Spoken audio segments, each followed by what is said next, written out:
How many pairs of animals did Moses bring to the ark? If in your mind you're actually counting the animals, wrong answer. Some of you might have noticed that I said Moses, not Noah. Now, why did that happen? That's actually part of communication. Hi, my name is Paul Lazo. I am a management and leadership consultant for the Southeast Asia Speakers Bureau. And the course that I'm talking about today is communication, otherwise known as the science and art of communication. When you watch a baker create a beautiful cake or create a sugar masterpiece, if these are things that you watch, he can simply do that artistic outcome because he has mastered the science. Baking, unlike cooking, is very precise. It will tell you if the eggs are supposed to be at room temperature, they better be at room temperature. If it says the butter is supposed to be frozen, it better be frozen or refrigerated. If it says the oven is supposed to be set at 150 degrees centigrade, it better be 150 degrees centigrade. If it says use a water bath, use a water bath. And there are all scientific reasons behind it. But once you've mastered the science, then you can start manipulating it to create artistic outcomes. That is true for practically any discipline. For musicians, it's the same. Musicians can come up with such beautiful sounding pieces because they've mastered the basics. And communication is no different. So in this course, we'll start first with the science. And the science will talk about the tools, the components, and the words you use. The tools were actually done in a study way back in 1964. That's the year I was born, by a professor named Dr. Marymount. And he pointed out that when we communicate, we have three components. We have the words, we have the tone, and we have our physical gestures. And each of them carried a percentage in terms of impact. Believe it or not, the words were only 7, the tone was another 38, and 55 was the physical gestures. A lot of disputes about this emerged. Even the doctor himself said this only happens in extreme emotions or high or strong emotions. And the class will point this out. I'll give you some very, very simple examples to show you how true it is, but more importantly, how insignificant those percentages are. Then we'll talk about the tools. We usually have two tools. We have our sight and our ears. As you noticed, when I started, there's some problem with our listening. That's one situation we'll overcome or work through to overcome. And of course, there's our sight, which is probably one of the things we least rely on. We only listen, but we do not see.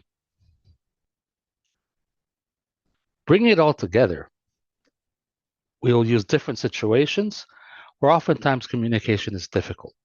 We'll talk about conflict, very common. Maybe if you're in a negotiation setting, we'll talk about negotiating.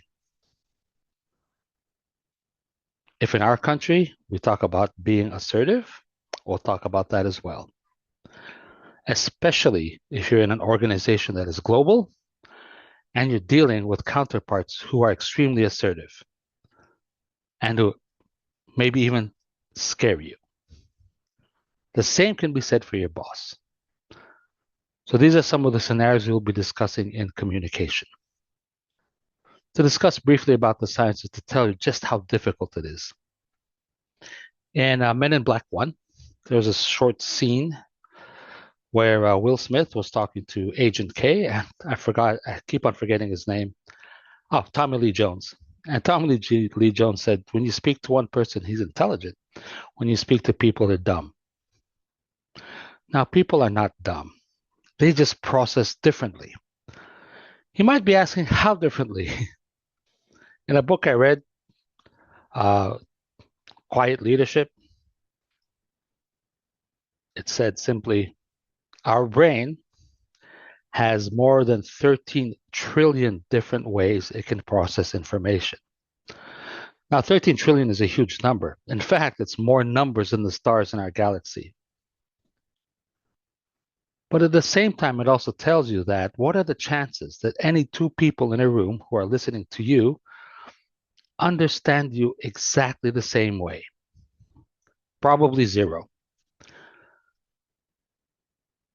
If you put it in a room of 10 people, the chances even go lower.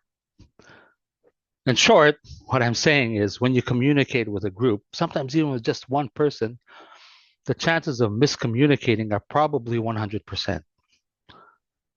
So you have to be very, very deliberate about what you're saying. Now let's just take a look at one aspect. Let's take a look at the words we choose. Oftentimes, they say ask questions. And we do. We go to a class that says, okay, Paul, the two kinds of questions. There's the open and closed kind of question. Open questions usually answered by yes or no. Closed questions usually answered by yes or no. Open questions, they have no specific answer. That's how we understand them, and so we apply them. So when we go to see if somebody understood an instruction, confirm understanding, we say, Paul, here are the instructions, and we say, do you understand? What does Paul do? Do you have any questions? What does Paul do? And then he makes a mistake. In our mind, we say, gosh, Paul doesn't understand me. He's dumb. He's stupid. Or maybe you asked the wrong question. That is something we'll solve in the course. Even just that simple thinking will help you understand better why conflicts remain conflicts, why coaching sometimes is difficult for you because you're just asking the wrong kind of questions or using the words incorrectly. The other aspects of the course will cover your tone, how to get a better tone, and how to actually manage your physical disposition in order to communicate effectively. The course will be a lot of fun, a lot of exercises. It's not as long as some other courses. This can be done in 2 days, or depending on your requirements, we can do it even shorter. Regardless, I hope to see you there.